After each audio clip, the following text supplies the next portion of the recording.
السلام عليكم ورحمة الله وبركاته. طبعا سبب الضحك طبعا أنا آسف، بس عن جد عن جد يعني لما تحكي مع جماعة أو من يساندون القذافي عن جد تضحك يعني.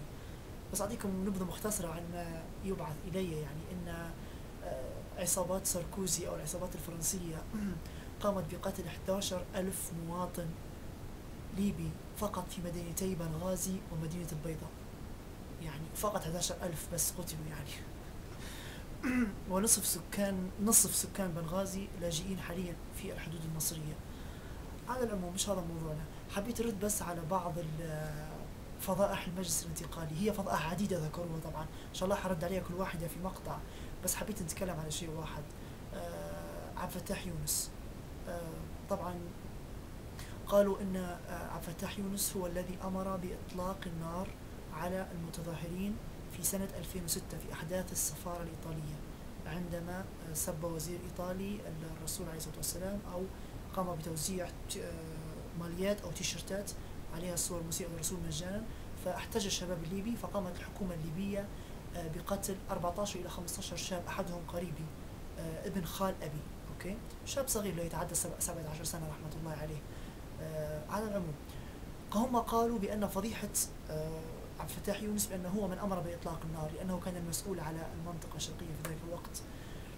طبعا أنا معلوماتي تقول أنه لم يكن مسؤول، لكن خلينا نمشي مع الكذاب إلى الباب. أوكي، هو عبد الفتاح يونس مجرم وسفاح، وهذا يعني أنه أدافع عنه في أمور أخرى. تاريخ الرجل ليس الرئيس الجديد بعد القذافي. مجلس القضاة في ليبيا هم من سيحكمون على كل إنسان كان يخدم مع القذافي.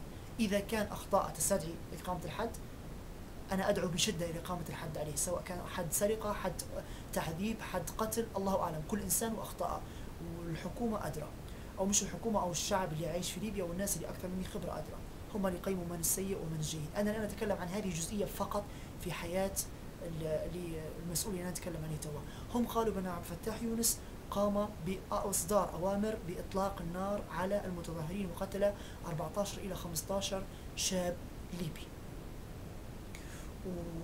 فهم الآن يشككون في مصداقية المجلس الانتقالي، وأنا عبارة عن مجموعة من السفاحين والقتلة. سبحان الله، أنا عشان هيك ما نلتمسش في عذر لجماعة القذافي. هذه الحادثة حصلت في 2006، نعد مع بعضنا 2007 2008 2009 2010 2011. هذه القصة حدثت من 5 سنوات. لماذا لم يقوم معمر القذافي والحكومة الليبية السابقة بمحاكمة عبد الفتاح يونس؟